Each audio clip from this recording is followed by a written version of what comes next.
Praise the Lord. കർത്താവായ യേശു ക്രിസ്തുവിൻ്റെ നിസ്തുല്യ നാമത്തിൽ എല്ലാ പ്രിയപ്പെട്ടവർക്കും പ്രഭാതവന്ദനം അറിയിക്കുന്നു.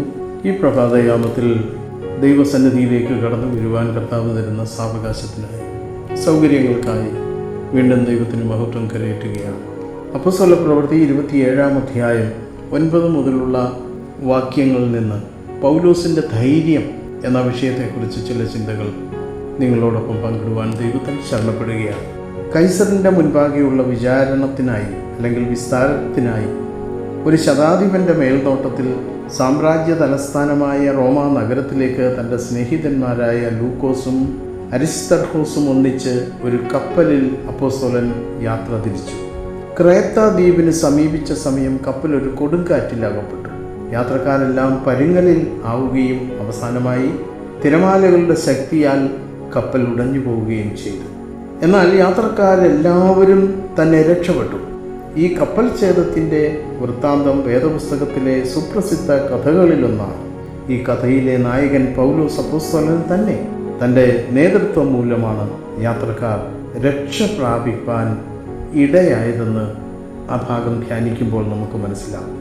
ഒന്നാമതായി, പൗലോസിൻ്റെ പല പ്രയാസ സന്ദർഭങ്ങളിലും ദൈവം പ്രത്യക്ഷനായി തന്നെ ആശ്വസിപ്പിക്കുന്നതായി കാണും. ദൈവത്തെക്കുറിച്ച് അപ്പോസ്തലൻ പറയുന്നത് എന്തെന്ന് സൂക്ഷിക്കുക. എൻ്റെ ഉടയവനും ഞാൻ സേവിച്ചു വരുന്നവനുമായ ദൈവം. തൻ്റെ മേൽ ദൈവത്തിനുണ്ടായിരുന്ന ഉടമസ്ഥാവകാശത്തെക്കുറിച്ച് പൗലോസിന് സദാ ജാഗ്രതാബോധം ഉണ്ടായിരുന്നു എന്ന് നമുക്ക് മനസ്സിലാക്കാം. കൂടാതെ പൗലോസിൻ്റെ ധൈര്യത്തിൻ്റെ രഹസ്യം ദൈവവിശ്വാസമായിരുന്നു. തൻ്റെ ആയുസ്സിൽ യാദൃച്ഛികമായി യാതൊന്നും സംഭവിക്കുന്നില്ല, ദൈവം തന്നെ അനുപദം നടത്തുന്നു എന്നുള്ള ബോധം അപ്പോസ്തലനെ ഭരിച്ചിരുന്നു. ഇതിൽ നിന്നത്രേ അപ്പോസ്തലന് ഇത്രത്തോളം ധൈര്യം ഉണ്ടായത് എന്ന് മനസ്സിലാക്കാം. കൂടാതെ ദൈവം ഓരോ സ്ഥാനത്തും നമ്മെ ആക്കി വയ്ക്കുന്നത് നാം അവിടെ തനിക്ക് സാക്ഷികളായി നിൽക്കുന്നതിനാണ്. പരിതസ്ഥിതികൾ പ്രതികൂലമായിക്കൊള്ളട്ടെ, നമുക്ക് തൃപ്തികരമായ രീതിയിൽ പ്രവർത്തിക്കുന്നതിനുള്ള സൗകര്യമില്ലാതിരിക്കട്ടെ, എങ്ങനെയായാലും നമ്മുടെ ജീവിതവും വചനവും ദൃഷ്ടാന്തങ്ങളും കൊണ്ട് ദൈവശക്തിയുടെയും ദൈവസ്നേഹത്തിൻ്റെയും സാക്ഷികളായി നിൽക്കുന്നതിന് നമുക്ക് ചുമതലയുണ്ട്. ഇതായിരുന്നു പൗലോസിൻ്റെ ചിന്താഗതി. നിന്നോടുകൂടെ യാത്ര ചെയ്യുന്നവരെയൊക്കെയും ദൈവം നിനക്ക് ദാനം ചെയ്തിരിക്കുന്നു. ജീവിതയാത്രയിൽ നമ്മുടെ ഭവനത്തിലും വെളിയിലുമായി നാം ഇടപെടുന്ന എല്ലാവരെക്കുറിച്ചും ഈ ദൃശ്യമായ ഒരു ദർശനം നമുക്ക് ലഭിക്കുന്ന പക്ഷം അവരോടുള്ള നമ്മുടെ പെരുമാറ്റം എത്രയോ വ്യത്യാസപ്പെട്ടിരിക്കും. നമ്മുടെ കണ്ണുകൾ അടയ്ക്കാൻ നമുക്ക് പ്രാർത്ഥിക്കാം.